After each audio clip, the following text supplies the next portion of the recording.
We're going to Facebook. That's pretty cool. Yeah, it is going to be cool. And, you know, people they don't have the wines at home like all of our folks here do, then they can definitely just hop on and we're live. So that's very cool. Well, and that was one of the reasons to do it with the Facebook as well. When you mentioned that was a lot of people do have the Cab Franc and the Grenache in their cellars already. The Chardonnay we just released, a week ago or so. So fewer people would have that. So that'll be something a little bit special tonight. So excellent. All right. Excellent. So I've got us up on Facebook too, so I can see any comments that come in. All right. Well, you know, we're ready to start. I think everyone out there is ready to taste some wines. And if you're just joining us on Facebook or anywhere else, my name is Russ Reyes from Kilt&Cork, and I'm excited to be hosting Paul Bush from Madrona Vineyards. This is our third virtual tasting room in a series that we're doing here at Kilt&Cork to really showcase the outstanding wines that we have here in El Dorado County. So needless to say, and without further ado, this is Mr. Paul Bush from Madrona Vineyards. So Paul, what are we tasting through tonight? So we're actually tasting through a Cabernet Franc, a Grenache, and a Chardonnay. And we chose these wines because we wanted to do something that was a little bit different, that was an expression of terroir. So my thought was to explain a little bit about terroir and work through that part of it. And then before we even get into the wines. And I suspect that, I mean, I'd be foolish to believe that nobody's had any of these wines yet. They probably opened the ones that they're opening and already drinking them. But if you can bear with me for like 5 minutes as I go through a little bit of a educational part of it, so that everybody can have that information in their back pocket as we start tasting the wines. Does that sound reasonable? That's perfect for me. I think everyone else out there would love to hear what we're doing here. All right. And if you have questions, by all means, send them to Russ and he'll let me know about them or whatever. And I'm exceptional at making up answers. And so it should work out pretty nicely. But when we sent out this selection of wines, it was all about terroir. And I want to start off with a couple French terms that are super important when it comes to wine. And it makes you sound really, really pretentious and makes your really pretentious friends feel like they don't know as much as you do. So it's kind of fun. But there are two words that you need to know. And one of them is terroir, and the other one is typicity. Okay. So when you look at a wine, think of those two terms. We're going to start with typicity. So typicity is the typical characteristics that you'll find for a variety, regardless of where it's grown. So if you take a wine like Merlot, it's going to have that plum black cherry characteristic, no matter whether it's grown in Chile or Argentina or Bordeaux or in the heart of the Sierra foothills. So that's the typicity aspect of it. If you talk about terroir, terroir are the typical characteristics that you'll find in a variety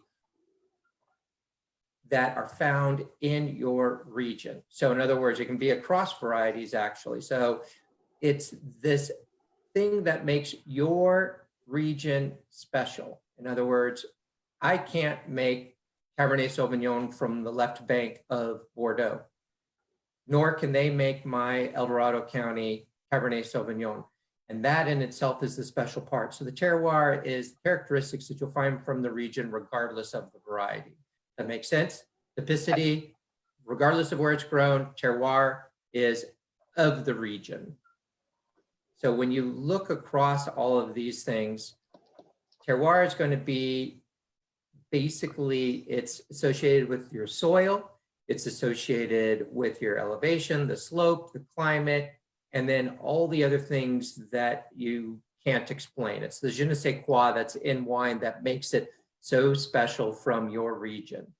Now, we're going to talk about terroir and understand that if we were in Europe, if we were in parts of France or whatever, they have a much better understanding of what the terroir is of their particular vineyards or their particular region, simply because they've been growing the same exact grape for the last 1,000 years in the same vineyards and everything. So they can tell you what the characteristics are that are associated with their vineyards versus other areas. So we can talk about terroir in California, but we really are starting to really delve into it more here, but it's going to take decades, if not centuries, to truly understand what's going on with the terroir. So it is kind of dynamic in California right now as we try to determine, okay, is this characteristic something that we're tasting constantly? And how much of it is the winemaker style, and how much of it is the vintage, and how much of it is truly from the vineyards. Right. So what's unique about Madrona is that we're 100% estate grown. That's the most stringent of all the labeling aspects from the government. When you say you're 100% estate grown, or if you say you're estate grown, it means that you grow 100% of your grapes. You don't buy any grapes. You don't blend any other wines in. You make 100% of the wine out of those 100% of the grapes, and you bottle it yourself. So when you taste these different wines, even though they're from different vineyards of our vineyards, we are responsible for them. And that's one way to really kind of help focus in on terroir aspects, in my opinion. The second thing. Go ahead. Well, I was going to say, we're talking about terroir, and you brought up two terms that could be new to people. Typicity, am I saying that right? Typicity? Typicity. And terroir. Yeah. I'm not going to ask how to spell it, or you don't want to see how I spelled it on my notes. I spelled it phonetically, typicity. Anyways, so the terroir is reflective of the soils and the location where it's grown, and then typicity is reflective of the actual varietal or that fruit that you're growing, correct? Correct. And to understand terroir, even though the wine industry does a really nice job of expressing it, it's also in carrots or tomatoes or apples or whatever. It can be anything that's grown in a region will have a terroir aspect. Whether you can taste it or not is a different thing, but they each have them. Okay.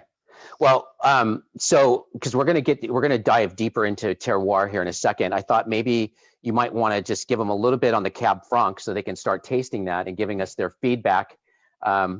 As to you're gracious, because I usually, like at a winemaker dinner, I like to try to get as much information in before the first course, because once they start drinking, you'll start losing people. So not here. Trust me. Believe me, they're gonna have a lot of comments once they taste this Cab Franc, because in my opinion, it is delicious.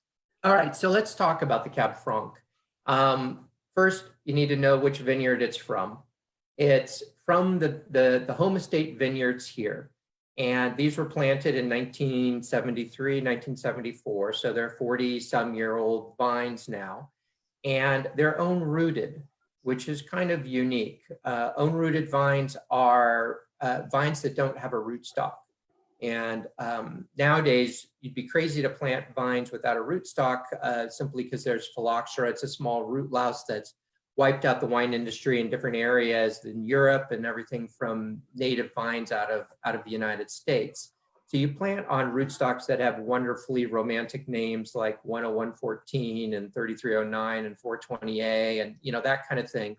And own rooted vines, I don't know that you can necessarily taste the difference, but I can tell you, because we have both own rooted vines and vines on rootstocks, there is a translation of the soil and its characteristics when you have a rootstock there. So like with 420A, or 10114, I know that the pH of the juice is going to be slightly higher than if it's own rooted. Can't tell you if it's better or worse or anything like that. There's simply a translation there.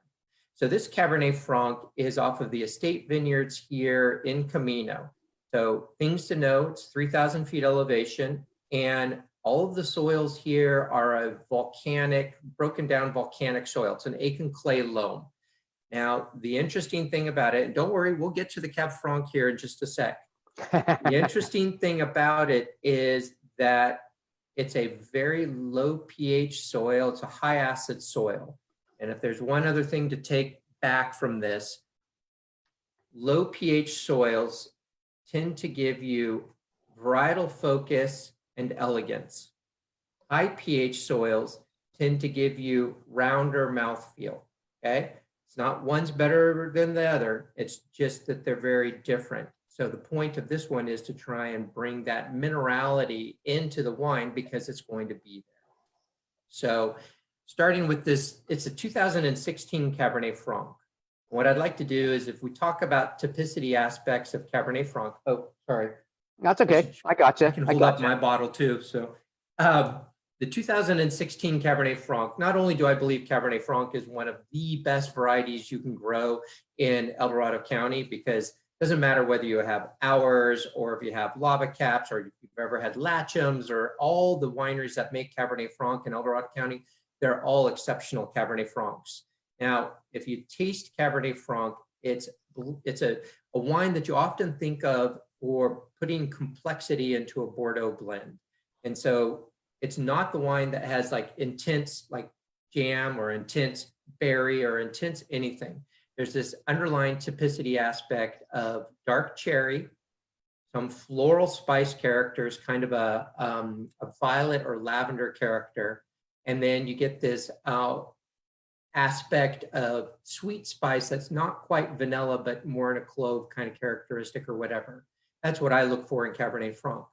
The bad component that many regions get out of Cabernet Franc is a pyrazine character, which is going to be kind of a green bell pepper, green beanie character that has given Cab Franc kind of a bad name out of a lot of regions in California, but you just don't pick that up in this area. So it makes for a beautiful wine. So if you take the nose, you smell it, you get some of that dark cherry, kind of like a dark canned cherry. If you've ever had like home canned cherries that were ripe, that kind of characteristic without getting into like a stewed character. It's simply that kind of sweet cherry characteristic. And then it's got kind of a woodsy character, not oaky, but more woodsy in its nose. And then if you taste it. And by the way, if you're out there watching this, please tell us what you're tasting and following along with Paul, what you're getting in the nose. We'd like to hear that. Well, and the other aspect of it is that wine is 100% subjective. Exactly. So if you're reading the fact sheet, okay, that was a day that I wrote a fact sheet about a wine. It impacts what I taste by what happened during the day. So it could be that I was having a great day and all these things were coming through, or was having a tough day and it was much more closed, or not. If you don't follow the biodynamic calendar, it's a fruit or a flower day or a root or a leaf day, it impacts the way wines taste simply because of gravitational pull of the moon. But that's for another subject day. So we'll get there later.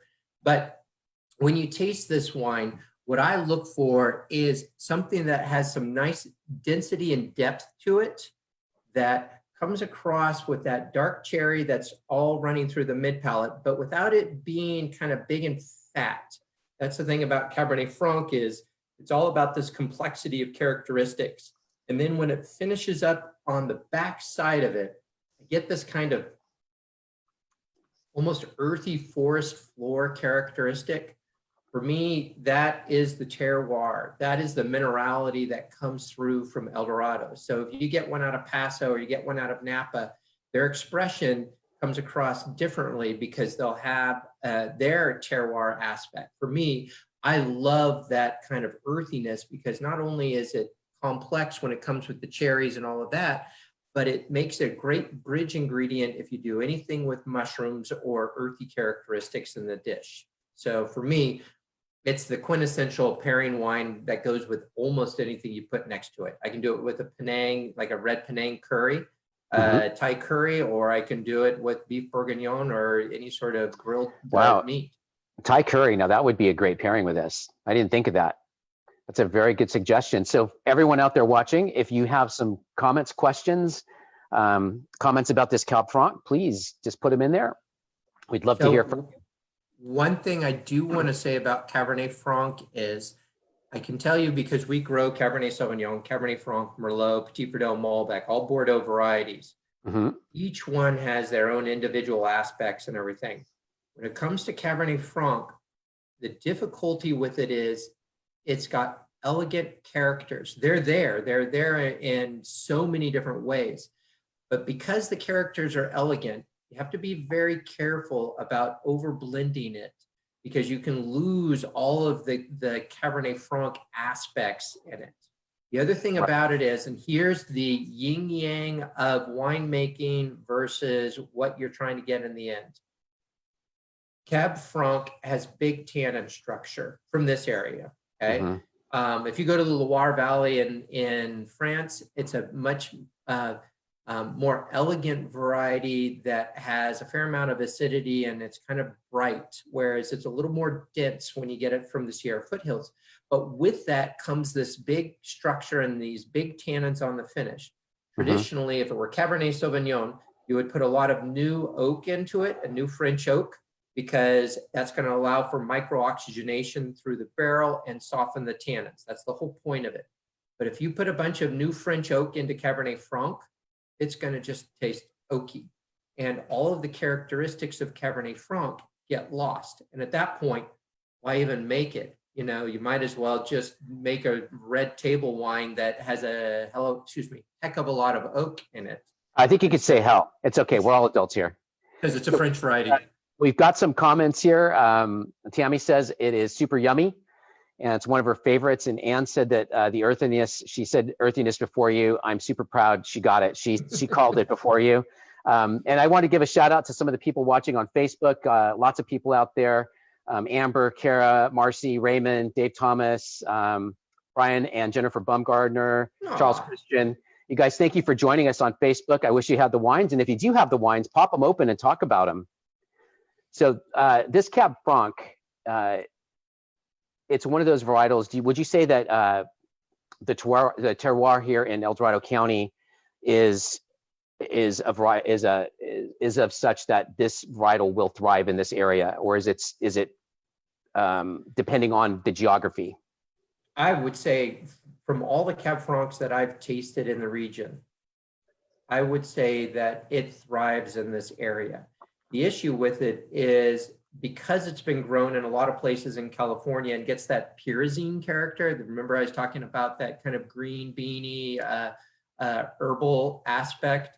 It had for many years. Okay, step back a step. As Californians, we're learning a lot about wine, have been for the last 50, 60 years or so. So when people started making Bordeaux blends in California with Cabernet Sauvignon, because they put Cabernet Franc in on the left bank, you know, in small amounts or whatever, or on the right bank as a dominant varietal, a lot of California wineries put in Cabernet Franc because that's what you did. You blended it into Cabernet Sauvignon, just like the French.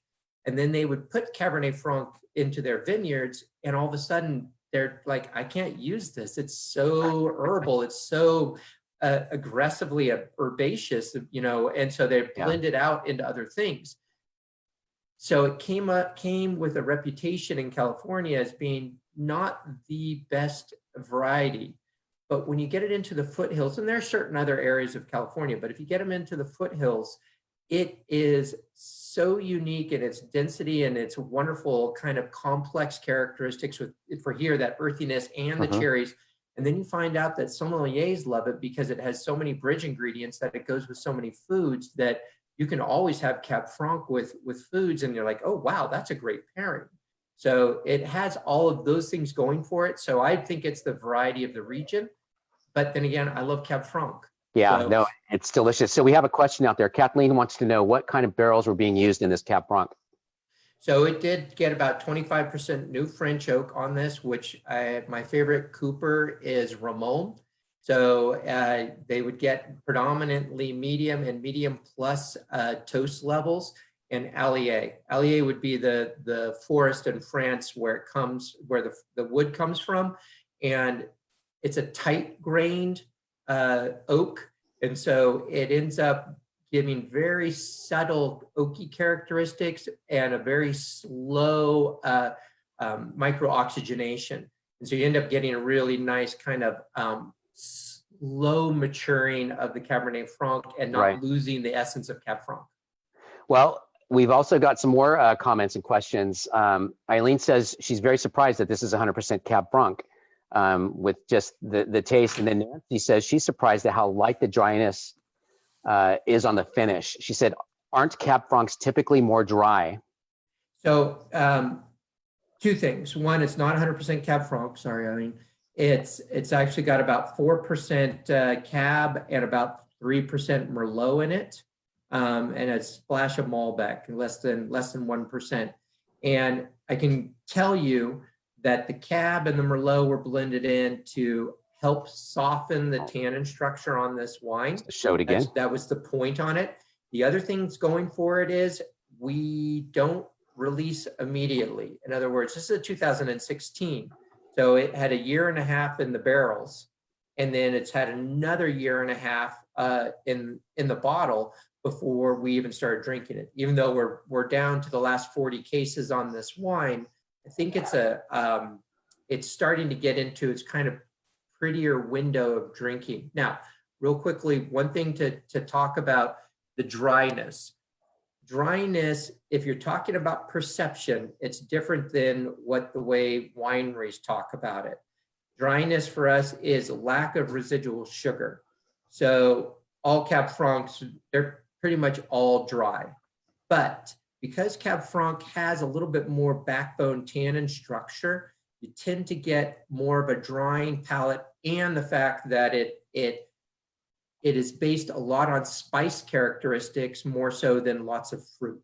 That makes sense? So it would come across as perceptually drier, but that's also why it's so great with food. Really cuts through on pastas. Our family makes homemade raviolis, and homemade raviolis in Cab Franc is like, you're in heaven. So. And speaking of pairings, if you're out there drinking this wine and you're joining us with these tastings, all three of the wines, tell us what you're pairing with it tonight. Now, Paul, we have a question here. Kevin McKenna has his hand up. So Kevin, I take it that since you have your hand up, you're going to want to talk. So I'm going to go ahead and put you on unmute you there so you can speak to us. It looks like you still have your mic on, or was that just a mistake? We'll give him a second here.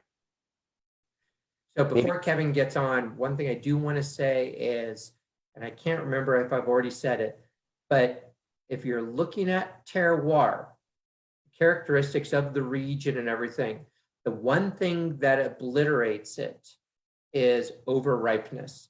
In other words, all overripe wines kind of taste the same. So there's no, you don't get a sense of the variety, the typicity, you don't get a sense of the terroir when you taste overripe wines. And that's why Zinfandel sometimes, you don't get the essence of Zinfandel simply because it's overripe. Okay. So.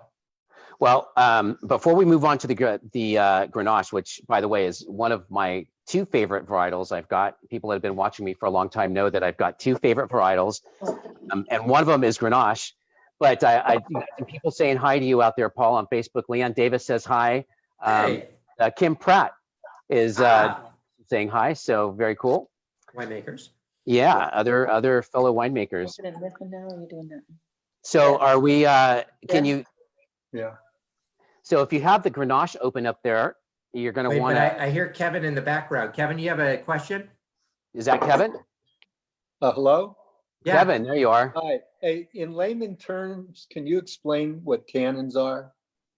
So tannins, okay, so in layman terms, when you taste the wine and you get that sensation that you kind of have a hair growing on your teeth, it give you that kind of pucker power, that's tannin. Tannin is in the skins of the grape. And there are a lot of things that have tannins. If you've ever taken a cup of tea and you steep the tea bag too long, like you put it in for 15 minutes and then you try and taste that and your mouth goes, that's the tannins in it. So the importance of tannins in this, first of all grapes have tannins, the different levels, but they all have them. The reason you don't get tannin in white wines is simply because you're not extracting the tannins by having it ferment with the skins. Almost all grape juices are colorless. The only way you get red wines to look red is because you ferment with the skins and it extracts the color. It leaches the color from the skins, but it also leaches out the tannins. And the reason they're important in a red wine for ageability is they kind of act as oxygen grabbers.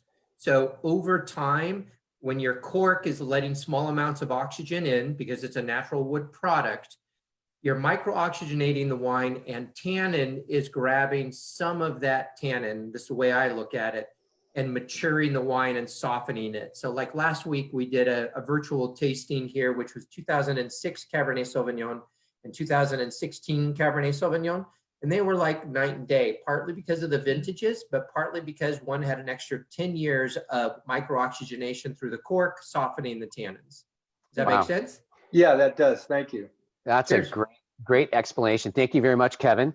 We've got some people telling us what they're eating out there.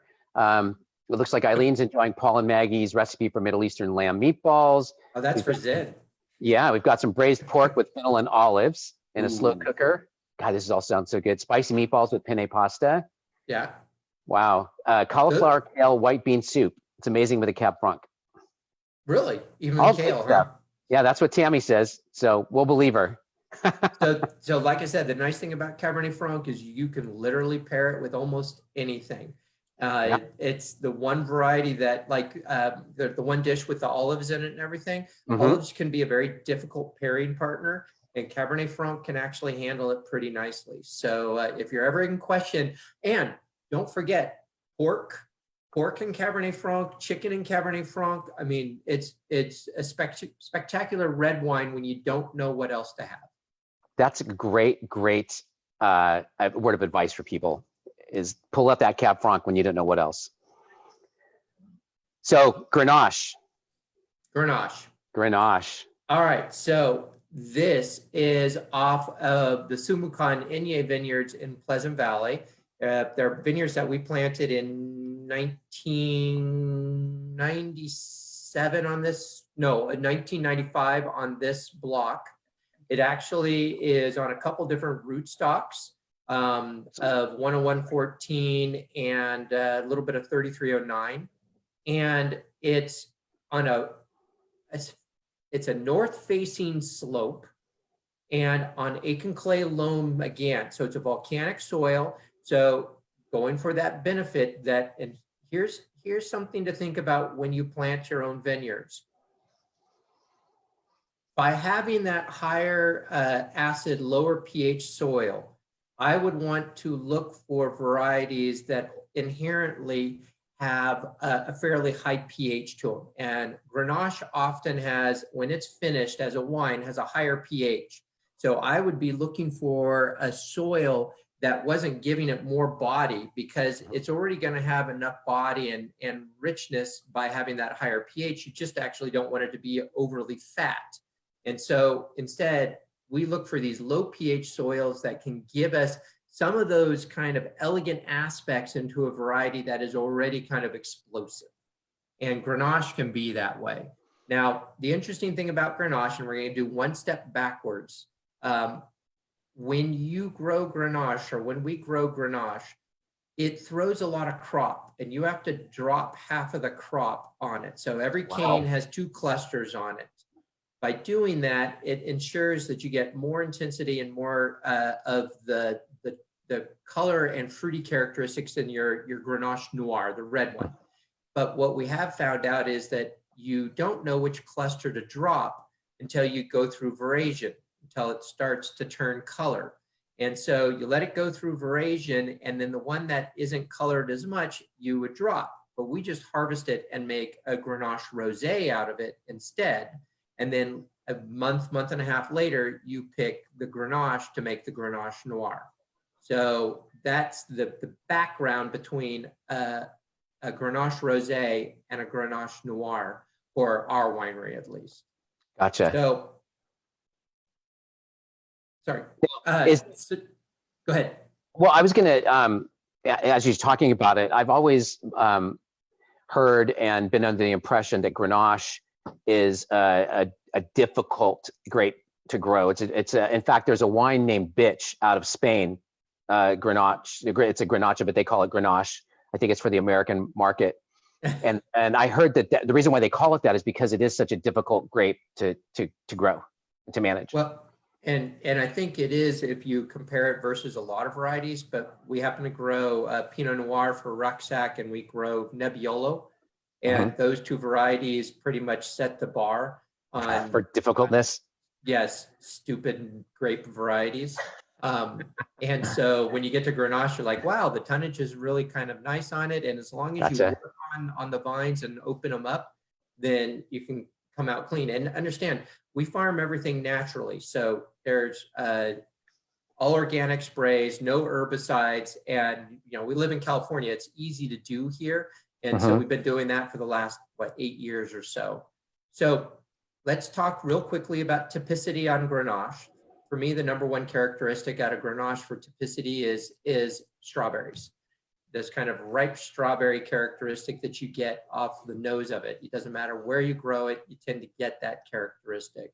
So, like I said, in terms of the palate, it's generally a higher pH wine compared to other varieties grown side by side in the same area. And it tends to have a little bit more roundedness to it. Usually, in my opinion, on the softer tannin side. Now, okay, take 2 seconds and taste it.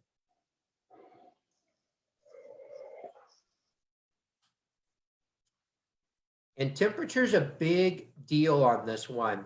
What temperature you serve this at. So I like it at slightly above cellar temperature, so it warms up and opens up. But what I get out of this wine is, one, there's a wonderful, unique, almost dark berry fruit character, like a blackberry characteristic on the palate that generally I think of the Sierra foothills as giving more red fruit. And so there's this really nice kind of dark blackberry characteristic, but there's still those backbone tannin structure oriented aspects of this Grenache that if I tasted this, I would say this is mountain grown for sure, that this isn't valley fruit or anything like that. So it's the expression of it is trying to figure out, as long as it's not overripe. And once again, Grenache can get pretty ripe. Alcohol level on this one is in the high 14s. And so it's one of those varieties that we're actually trying to get down to be a little bit lower in alcohol. Partly, it can handle it, but I enjoy the expression when it's just a little bit lower too. So you get that wonderful weightiness to it and the backbone tannin structure. It's 14.5. That's yeah. But you wouldn't know that by the mouthfeel or by the taste. I mean, there's absolutely no hotness at all in this wine. It's beautiful. But on the fourth glass, you would know it. So it's I'll probably finish this bottle tonight because it is so damn good, Paul. This is so good. Well, and the other thing I can tell you about this wine was this was a structure-oriented Grenache to begin with from 2018. And I often will blend in a little bit of Syrah, which is a great complexity adder to Grenache, just to fill it out and those types of things. But when I tried to do it on this vintage, it made the wine so aggressively tannic that I said, I can't do it. So this is strictly 100% straight up Grenache. And if this is more pairing wine, I mean, I love it with salmon. But Castellet, things that have a fairly intense spice component to it can be really nice with it too. I tend to stay away from tomatoes, only in the sense that I think tomatoes with their acidity tend to bring out the alcohol in the wine. We've got a great question for you from Martine Piazza on Facebook. She wants to know, Paul, how do you select the data picking, balance, structure, and acidity? Ooh, all right. Excellent question. So when it comes down to it, okay. A lot of people think that you choose picking by the Brix level or the amount of sugar in it. That's one aspect of it, but ultimately it comes down to taste. But when you're sampling out in the vineyard, we might sample, 2 weeks out. And say we sample the 1st of September because we just need to know where it's at. And we're like, we've got at least 2 to 3 weeks on this. We'll sample it again in a week. And so you bring it up and you sample it again in a week, and the sugar levels have gone up, the acid levels have gone down, and the pH is staying the same. Okay. and then you check it another week later because you're not in a range and the flavors aren't there yet. And all of a sudden you notice that the sugar levels are starting to go up even faster. The acid is dropping and the pH is starting to go up. And Right. for us, it's funny, but when it comes down to it, phenolic maturity for us in terms of where you can get it before it gets to the overripe characteristics is when the pH starts to go up rapidly.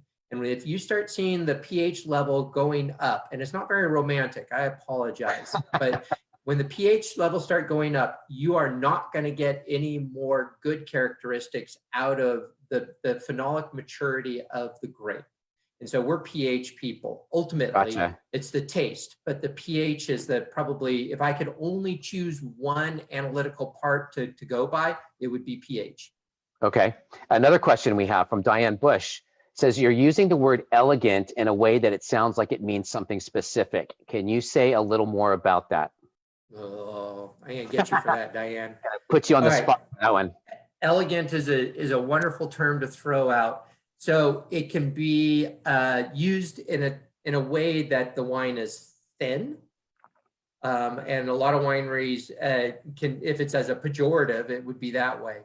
Elegant for me means that it has multiple characteristics. It kind of ties into complexity, but it's about the palate parts of it, not so much about the actual flavor part of it.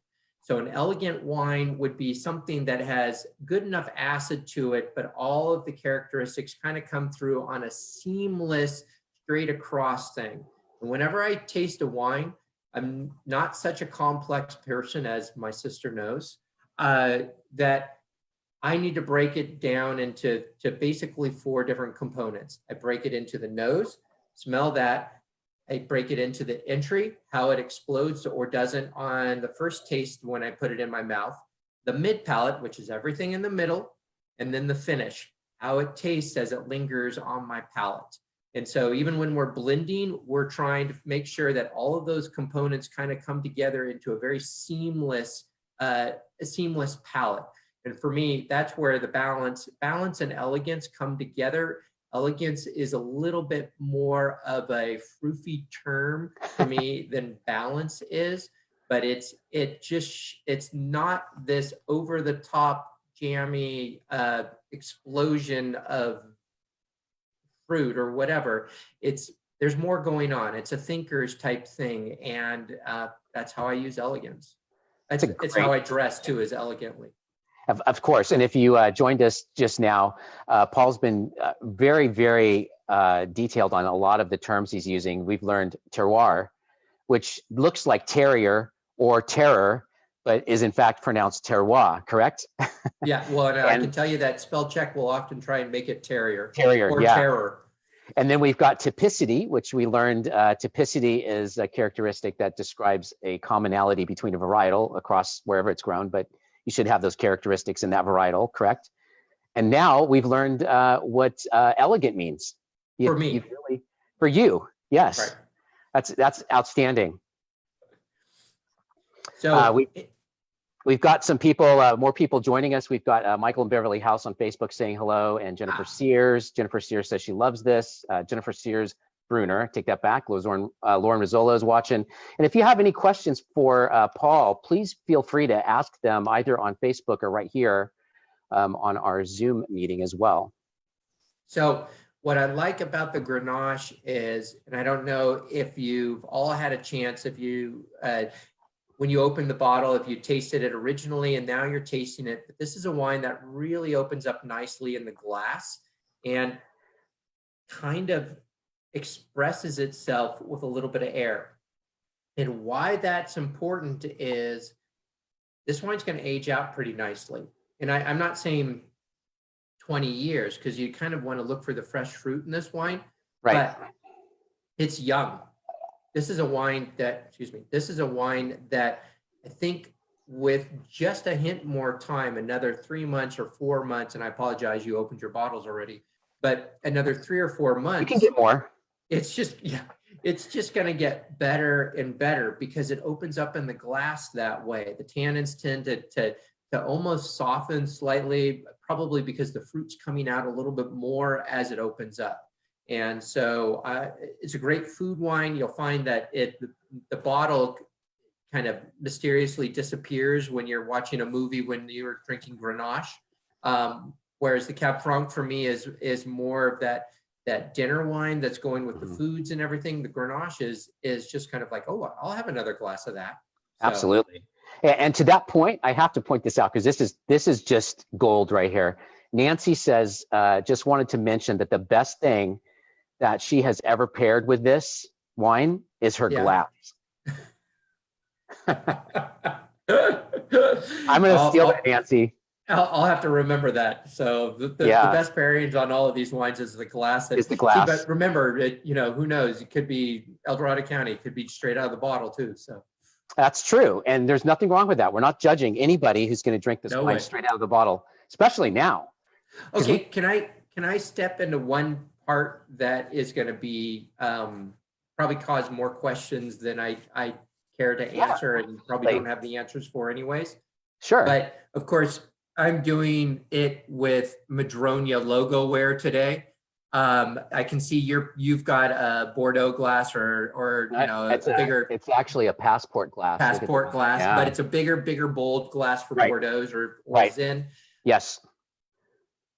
I hate to say it because I don't like the idea, but the glass matters. Gotcha. The size glass, how big the bowl is, and every household, you really should have, there's a couple styles of glasses that you should have in your house, depending on what you're drinking. You need a Bordeaux glass, which is the bigger bold glass, kind of what you were having there, Russ. You need a Burgundy, like a Pinot Noir glass, a Burgundy glass, which has the rounder bowl like this. And it really does help. And someday, if you have a series of different glasses, pour the same wine into all the glasses, rinse them all first with the wine, and then pour them into each of the glasses and see how the nose volatilizes to different areas in the glass. The characteristics are different, and you'll note that it really, unfortunately, matters. And I only found out because we were working with one of the glass suppliers, and we said we would use our wines because they were expressive, and we did a tasting down at one of the cooking stores. And I went in expecting it to be nothing, and I walked out with my own set. So it's important if you really care about the essence of wine. Right. That's true. And I think there's been people, wineries, I mean, this could even be something you want to do, but you do that. You have people come and you have the different glasses and let them experience that wine through those. And that's a great learning. I've never done it myself, but I would totally do that just to learn about that. It's an interesting experience. So we have a lot of people asking us, Paul, probably you, because you have a retail shop there, where they get a straw long enough to fit into the bottle, because I think you've hit a nerve there. People are going to be drinking this out of the bottle. Yeah, that's one thing I recommend. Don't drink it out of the bottle. You're better off pouring it into your hand and then going like that than drinking it straight out of the bottle with a straw. Oh, that's classic. Yeah, watch that come out. I'm gonna ask you a question. I'm gonna put a picture up on the screen here, and I'm gonna ask you a question and tell us about this picture, because it's very cool. I love it. All right, so welcome to the 3,000 foot elevation in Mountain Vineyards. Yes, we get snow here. In fact, it snowed yesterday on the dogwood, which is an important thing, because I believe in wives' tales. I don't generally, but I believe in that wives' tale, which is that once it snows on the flowering dogwood, that you're done with frost for the growing season. And at this elevation, even though I got up at 3 last night to see what the temperatures were, and I did it 3 times the night before, and I worked with Greg Boger, and we call each other about what temperatures are and everything, it does snow. And this was, I want to say that this was from an earlier snow this year. We had a fair amount of snow. And I love it only in the sense, oh, and of course that's Sprocket, our dog. And he loves the snow. But the point is, there's a lot of places that call themselves mountain grown, but you know, you see pictures of their snow and it's at 2 a.m. and there's flakes coming down or whatever. And we get 1.5 feet here or whatever. And it makes a difference. Right. So, but can I talk one aspect on the terroir? I mean, we've talked about the soils absolutely. a fair amount, but I want to talk about the weather condition aspects of it. In other words, and I don't want to talk about climate, simply weather. Okay. And understand one of the things that makes El Dorado County unique and the whole appellation here is we have a tendency to bud a little bit later than other regions. In other words, what happens is our vines start to come out. Well, okay, there's frost protection as we're trying to protect the buds from, that was this year, actually, that was last week. Protect the buds from the freezing temperatures by forming ice, not by insulating it with ice, but if you continue to form the ice during the frost, it, to simplify it, puts off a very small amount of heat and will, as long as you continue to form ice the entire time, it will keep it at 32.04 degrees or whatever in the ice there. And then you have to continue irrigating until it completely drops all the ice, because if you turn off the irrigation, like if we turned off the irrigation there and the sun's up and it's already 36 degrees, what's going to happen is, in order to thaw the ice, to change the ice from being a solid into a liquid on your phase change triangle, it actually takes energy and it will burn your buds. So there's a real science to doing it. But getting back to the terroir aspects of El Dorado, we bud later. We tend to go through veraison in the early parts of August. But ultimately, what we get in our area is we usually get a really nice fall for continuing to ripen. But temperatures are cooler, the days are shorter, and so we get this long, extended growing season at the end. And what you find is you get an intensification of the characteristics in the grapes by having this longer growing season in the fall. Now, understand, if you're in a hotter area, you may have to pick in August, or you may have to pick, some places pick in July. That means that you didn't get that post-veraison period of ripening. It ripen because it's 102 degrees or 98 degrees or whatever. But for us, we ripen into late September and early October and late October.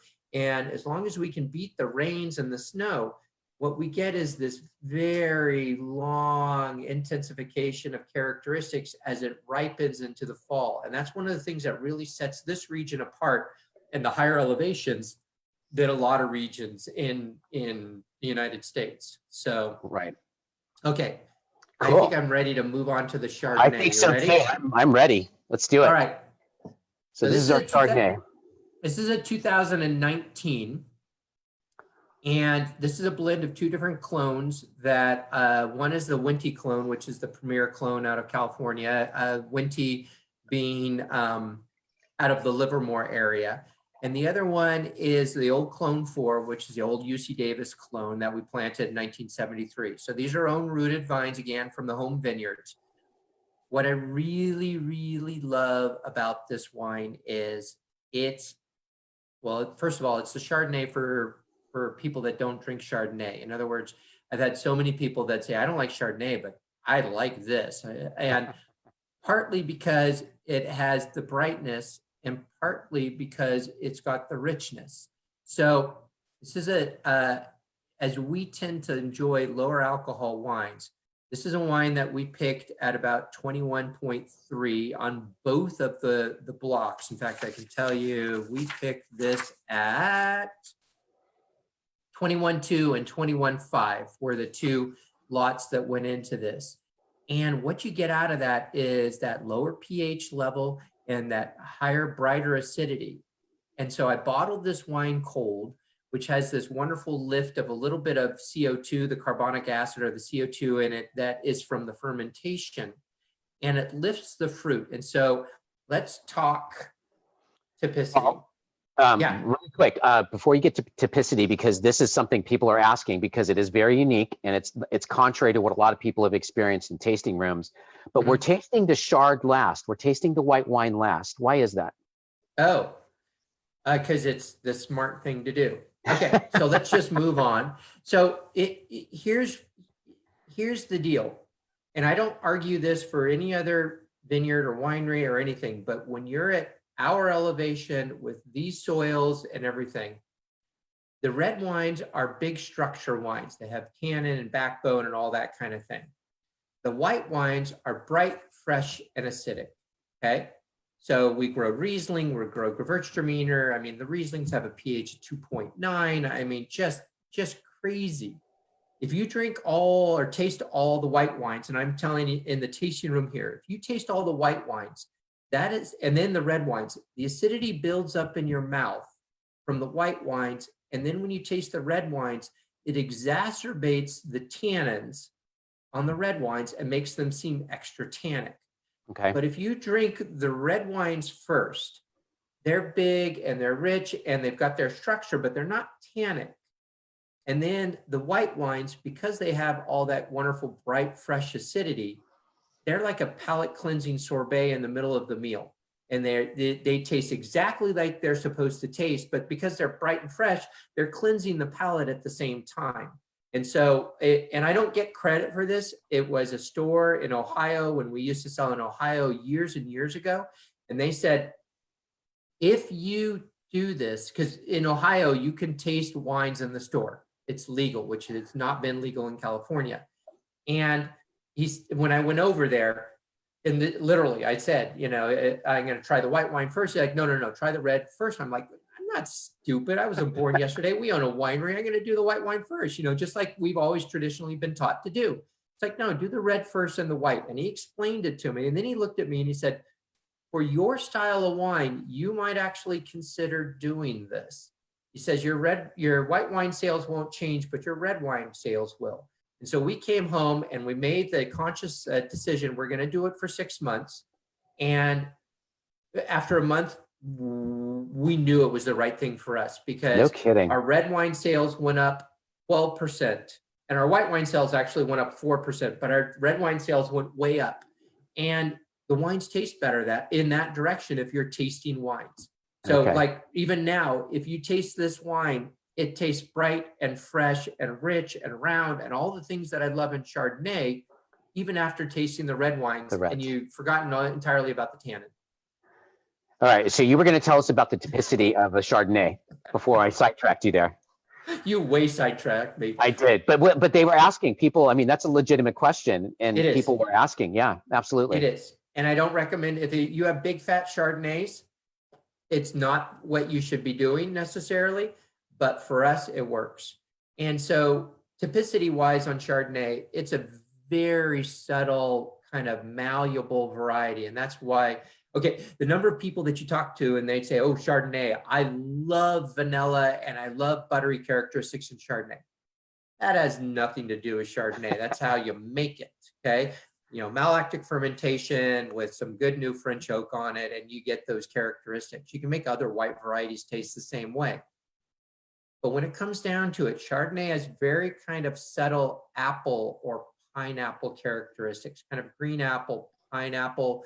It can get into a peach character. It can get a little bit of a honeysuckle character, depending on the clone of Chardonnay you're using. But that's kind of the range that you're looking in. Dried straw is another character that you can get sometimes, but it's so malleable or so easy to cover up that California wineries have done an exceptional job of making wines that haven't really expressed Chardonnay or Chardonnay from a particular region. So when you taste this, and I go through this, and like I said, this is a young wine. This has only been in bottle for about a month and a half. And I had about 5 months in barrel. But I love the nose on this wine. It's got some of that kind of sweet fruit characteristic, almost gooseberry-like in its character, which is not so much Chardonnay as maybe the vintage or whatever. A little bit of the honey apple aspects of it, not so tropically pineapple-y this time. So at least today it's not. But when you taste it,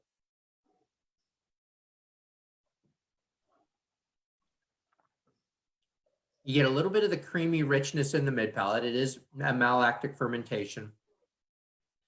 You get a little bit of that apple coming through, the dried straw for sure. And then it finishes up with that minerality that's El Dorado County from these Aiken clay soils, which for me is a citrus lemon lime aspect. And the only reason I think of that now is because we make a sparkling wine out of our Chardonnay here. And it is so different than the coastal Chardonnay Blanc de Blancs, because there's a green apple and ours are all citrus. And it's wonderfully unique. So before we get questions on this wine or anything, one thing I do want to state is this is a Chardonnay that can bridge temperature differences. Often when you serve Chardonnay, it's served too cold, or you go to a restaurant, they throw it in an ice bucket or whatever. Chardonnay closes up when it's served up at a cold temperature. But when you taste this wine, you can serve it chilled, and that really nice kind of gooseberry-ish characteristic comes out. It's bright, it's fresh, and here's the cheating part. By bottling it cold and trapping that carbonic acid, what happens is that CO2 lifts the palate, it lifts the fruit in the wine when it's cold. But if you let it warm up in the glass and just kind of sit there and everything, that's when all the richness starts to come in and the other characteristics that are exceptional about Chardonnay. So, but I highlight that this actually tastes like Chardonnay, not like oak or butterscotch.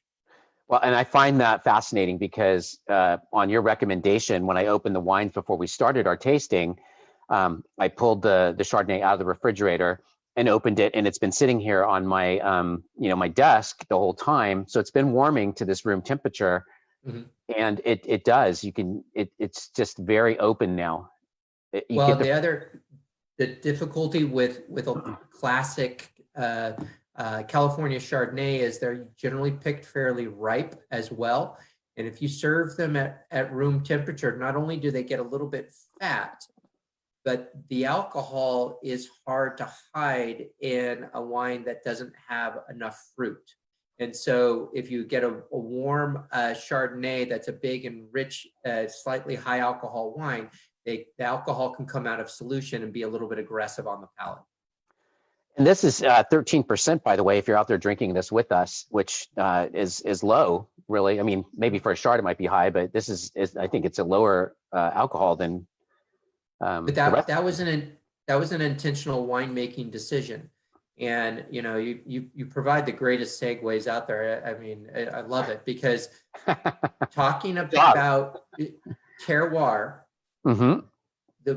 We talked about ripeness being an aspect that kind of covers it up and everything, but you also have to understand that wines are made up partly by the passion or the interest of what the winemaker thinks are the characteristics. In other words, we make one major decision, which is the picking decision. I think that's what all winemakers really, that's where you earn your money. You can there are exceptional wineries in El Dorado County. I mean, you can't throw a rock without hitting a phenomenal winemaker, and at present company excluded. But you're going to hit a great winemaker. Right. But you can give us all the same exact fruit, and we will come up with different expressions on that same exact wine. And so understanding that style is really hard, is wonderful to have, because it means there's a whole bunch of different styles out there of wines. But if you're really trying to hammer home what terroir is from a particular region or vineyard, then you really need to have the unifying aspect of having a winemaker that has a specific style. And I can tell you that, one, I never wanted to be the winemaker, and now I have been for the last, 18 years. But even for me, using the same vineyards every year and, growing the grapes ourselves and all that kind of stuff, my style, what I like in wine, shifts too. And Right. getting a lower alcohol, more fruit-oriented Chardonnay that still has the texture, I think is more exciting than making a big fat style of Chardonnay that I might have made in 2003 or 2004. Sure. Well, this is delicious. I'm really curious to see what people out there drinking this with us think about this Chardonnay and how it compares to other Chardonnays they've had. And while we're looking for those questions and those comments, I have to tell you, Kelly said that if summer had a smell, it would be this Chardonnay. Ah. That's a great, we're getting some great like sound bites out of this session here. I need to have Kelly write the fact sheets for the winery. I know, it's basically summer in a glass is what she's summarizing this wine to be, which is a great analogy. Yeah, I think that it has a freshness to it, and this is where I get to put my little proud hat on or whatever. But it has a freshness to the wine that helps showcase the fruit characteristics and everything. But there's still enough richness to the wine that traditional Chardonnay, traditional California Chardonnay drinkers will gravitate towards. So you get the best of both worlds on it. And that's not always the easiest thing to do. It just happened to work well on this particular wine. And I made a couple of decisions on the very end of it in terms of the blending on the clones. And that's what we ended up with. Wow. Well, it's delicious. Thank you. I know that doesn't do it justice. Just saying this wine is delicious does not do it justice at all. Well, once again, I'd like to see this wine in about 3-4 more months too. Mm-hmm. A little bit more time, and it just going to get better. How long? So if you buy this wine, it's a 2019. How long would you say you could cellar this wine for? Well, one of the things that you're gonna want to, sorry, as I'm picking up the fact sheet on it. Mm-hmm. One of the things you need to understand is what you like. Mm-hmm. And I always use the reference point of our Riesling, because if you talk to Maggie and if you talk to me and we're having Riesling, we might as well be drinking or getting 2 different bottles of Riesling. I like aged Rieslings that might have 15 or 18 years of age on them. She likes young Rieslings. Young Rieslings are fresh and fruity and vibrant. Aged Rieslings are super complex. They have almost a fusel oil diesel characteristic that metamorphosizes into like a ripe apple character. And they're wonderfully complex. But it's the same thing on these. Everybody's trying to hit this perfect time to have a wine. And I can only tell you what I would do with this wine. And if I look at the numbers on this, it's got spot on perfect pH, 3.54, which for me is a nice one for kind of richness as a wine, but it's got plenty of protection for the oxidation aspects of it. Sure. The lower alcohol will tend to, sometimes higher alcohol wines can absorb a bit more oxygen. They get kind of porty, but they can do it. It's got reasonable acid at 4.9 grams per liter. It's not particularly high. I would have a tendency to drink this wine in the next 2 to 3 years, partly because it's Chardonnay, and partly just because of the numbers on it. Having said that, we opened up a 1983 Madrona Chardonnay about 7 months ago, and it was off the charts. So wow. That was probably more luck than anything, but I was super surprised by how that wine was tasting. And I think it bodes well across the board when you're getting wines out of El Dorado County versus, as long as they're not picked over ripe. Right.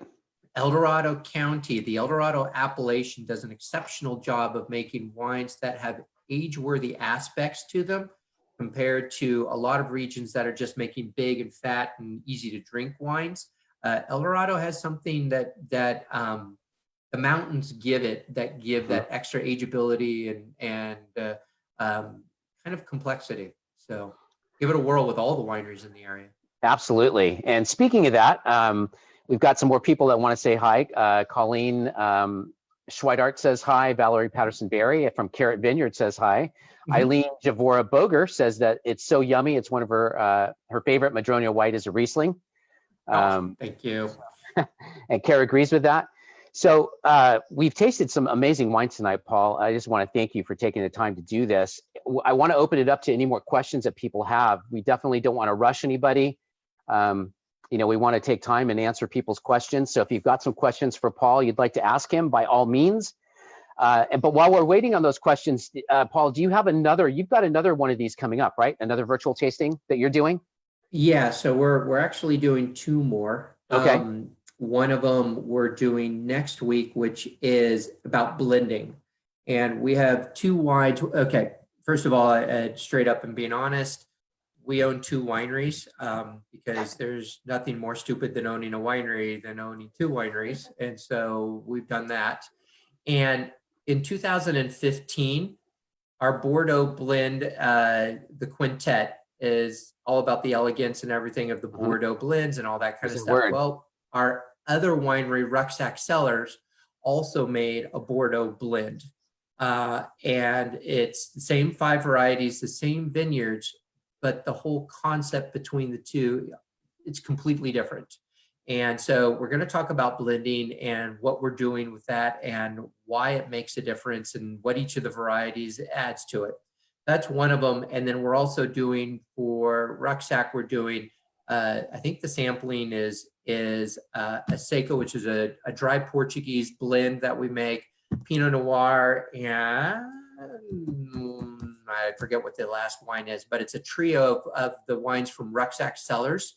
Okay. And it's to kind of showcase that outdoorsy aspect and what we're trying to do over there and having some fun with kind of some unique styles. So that's very cool. And so people can get that information on your website. Just go to your website to check out the upcoming events. Yeah, if you go into the store or whatever, or the events area, it'll put those up so that you can check those out. The main thing is that, I mean, if you're local, you can pick them up here at the winery and we'll give you the fact sheets and all that kind of thing and how to do it. If you're not so local, then just think ahead a little bit because we have to ship the wines out to you. Right.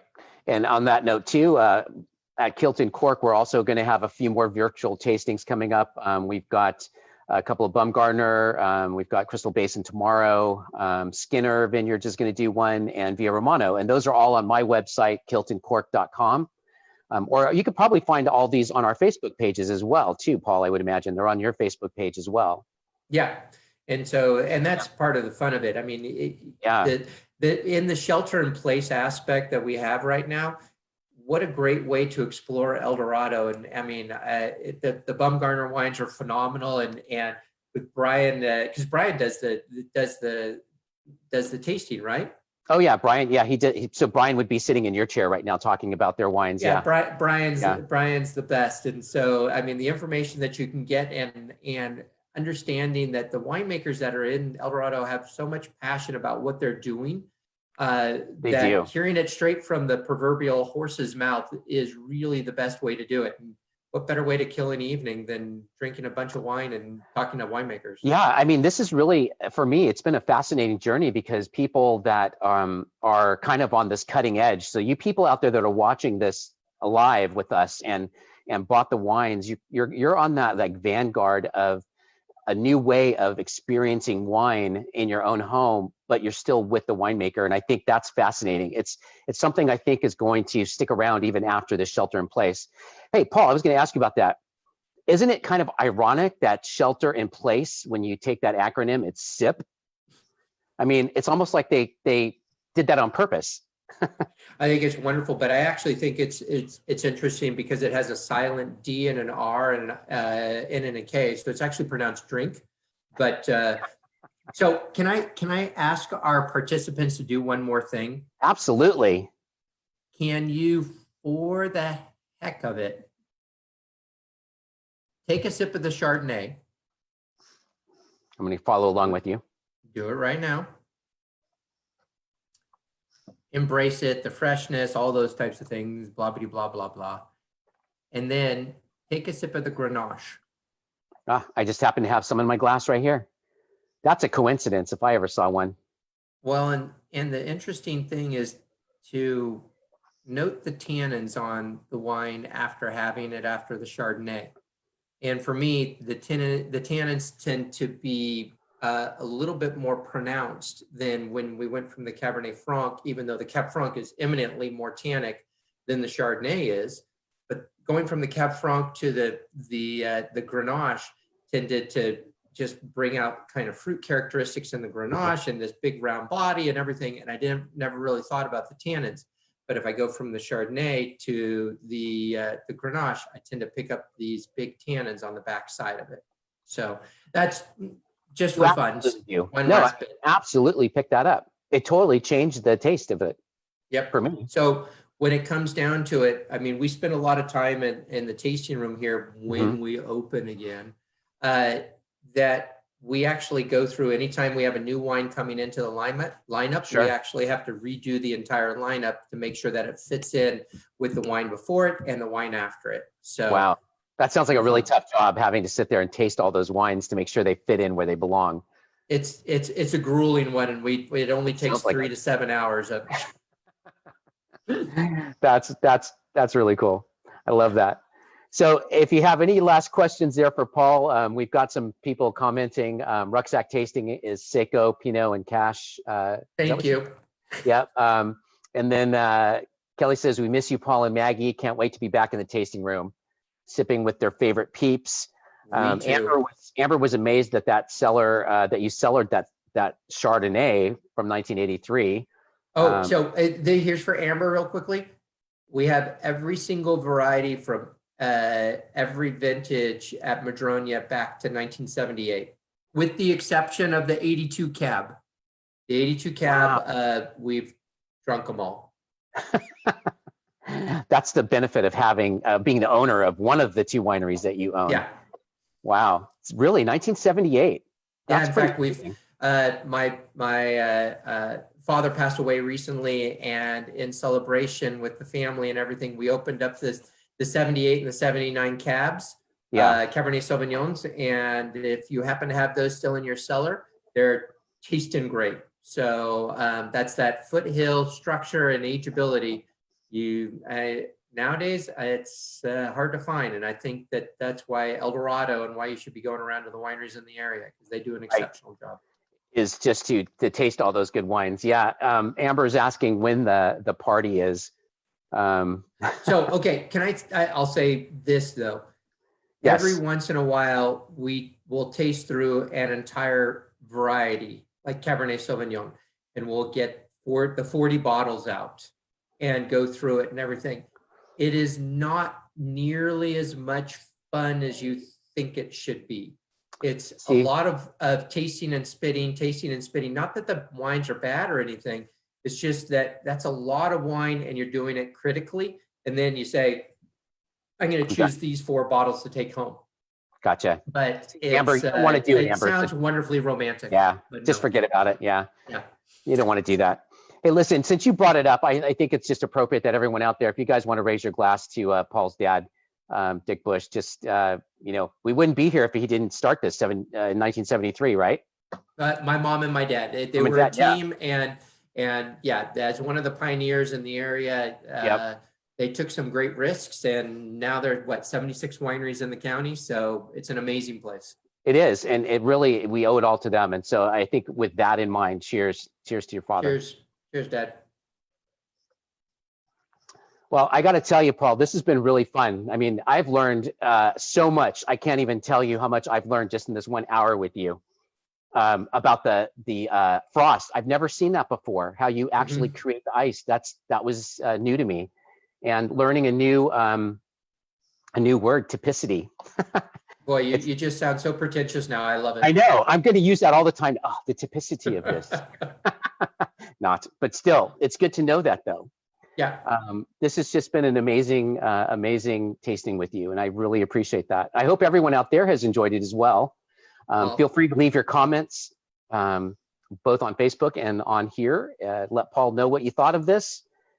Only if you have nice comments. Nice comments only. Yes, nice comments only. No, but I do want to thank everybody for bearing with me and talking about terroir. It's not the most romantic of subjects, but at the same time, I think it's probably one of the most important ones, and something that we're all working on, and Right.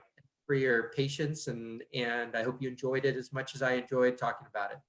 I think if there, see, if I can speak for everybody, Paul, I think this was an amazing time, and your knowledge, it's mind-boggling how much you know and how passionate you are about what you do. And I don't think it's crazy at all that you have 2 labels, but it does make me kind of think maybe you're like a Dr. Jekyll and Mr. Hyde. You've got this one over here for the Madrona, and you've got this one over here for Rucksack. But thank God you do, because you make great. Thank you. It keeps us entertained and slightly insane at the same time. Exactly. Well, thank you everybody for watching this virtual tasting room with Paul Bush from Madrona Vineyards, and we hope that you check in next week with Paul and his next virtual tastings. And certainly, if you're interested in Kilt&Cork, please visit me. Paul, cheers. This has been fun. I really appreciate it. Thanks, Russ, for moderating, and I appreciate it. And I hope to see everybody soon Absolutely. in the tasting room. So yes, and be healthy, stay safe, stay indoors until we're told that we can get out and drink some good wine, for sure. Sounds good. Thank you, everybody. Cheers.